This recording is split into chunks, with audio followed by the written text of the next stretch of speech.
Hello everyone, मैं आपका friend Kaushik बारिया। सबसे पहले मेरे सभी भाइयों बहनों को जय श्री राम। यदि आप हमारे चैनल पे नए हैं तो सब्सक्राइब कर दीजिए हमारे channel UK fitness channel Kaushik को, ताकि आने वाले सभी नए वीडियो की अपडेट मिलती रहे सबसे पहले आपको। आज की वीडियो में हम बात करेंगे सोया चंक्स के बारे में। यदि आप भी मेरी तरह वेजिटेरियन है, अगर आपको भी प्रोटीन की डेफिशिएंसी हो रही है, तो मैं अलग अलग आइटम्स आपके लिए लाता रहूंगा ऐसे ही सभी वीडियो में। तो आज के वीडियो हम बात करेंगे सोया चंक्स के बारे में, क्योंकि सोया में क्या सबसे अधिक मात्रा में प्रोटीन पाया जाता है और मेरी तरह वेजिटेरियन लोगों के लिए यह बहुत उपयोगी होता है। तो आज के वीडियो में हम सोया बीन और सोया चंक्स के ऊपर पूरा टॉपिक कवर करेंगे। तो पहले बात कर रहे हैं फॉर्च्यून कंपनी के सोया चंक्स के बारे में। तो मैं आपको बता दूं कि फॉर्च्यून कंपनी का 200 ग्राम का पैक आता है, साथ में ये 25 ग्राम आपको एक्स्ट्रा देते हैं, यानी 225 ग्राम आपको 60 रुपए में पड़ेगा। और कंपनी का ये दावा है कि मिल्क से आपको 15 गुना ज्यादा प्रोटीन मिलेगा। बाकी कंपैरिजन में मैं आपको बता देता हूं कि बाकी किन चीजों के मुकाबले सोया चंक्स में ज्यादा प्रोटीन होता है। ओके, तो पनीर आप 100 ग्राम कंज्यूम करेंगे तो आपको 18% के आसपास प्रोटीन मिलेगा। वही बात कर लेते हैं एग्स की, तो एग्स आप 100 ग्राम लेंगे तो इसमें से आपको 14 के आसपास प्रोटीन मिलेगा।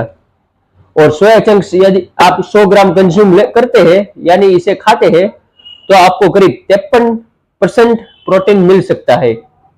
और बात करता हूं ये किस कंपनी ने बना है, तो अदानी विल्मर लिमिटेड द्वारा इसे मार्केटिंग किया जाता है। तो ये काफी अच्छी कंपनी है, आप चाहें तो इसका यूज कर सकते हैं। तो दोस्तों, तो मैं सफोला कंपनी की भी कंपैरिजन आपको बता देता हूं। अगर दाल आप 100 ग्राम कंज्यूम करेंगे तो आपको करीब 22% के आसपास प्रोटीन मिल जाएगा। यही बात करते हैं आप पनीर की, तो मैंने जैसे कि पहले बताया आपको 18% के आसपास प्रोटीन मिल सकता है।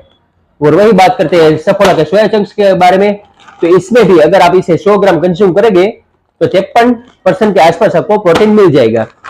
फॉर्च्यून कंपनी के सोया चंक्स हो या सफोला के सोया चंक्स हो, आप इनसे किन किन अलग प्रकार के डिशेस बना सकते हैं वो मैं डिशेस आपको लाइव बना के दिखाऊंगा।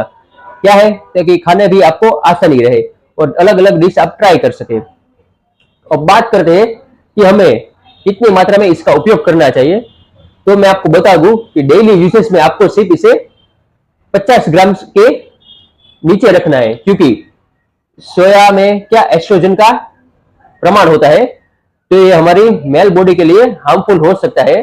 तो आप ट्राई करिए कि सोया चंक्स हो या सोयाबीन हो, आप इसे 50 ग्राम के नीचे ही ले, क्योंकि इसका ज्यादा सेवन करना हमारी बॉडी में एस्ट्रोजन का लेवल बढ़ा सकता है। एस्ट्रोजन क्या है, वुमेन्स में जनरली पाया जाता है। तो ट्राई करें कि आप इसे 50 ग्राम के नीचे ही कंज्यूम करें। ठीक है दोस्तों, तो मिलते हैं अगले वीडियो में इसके ऊपर नई नई डिशेस लेकर। तब तक ऐसे ही अपना प्यार बनाए रखिए। तो मिलते हैं अगले वीडियो में, तब तक के लिए मेरे सभी भाई बहनों को जय श्री राम।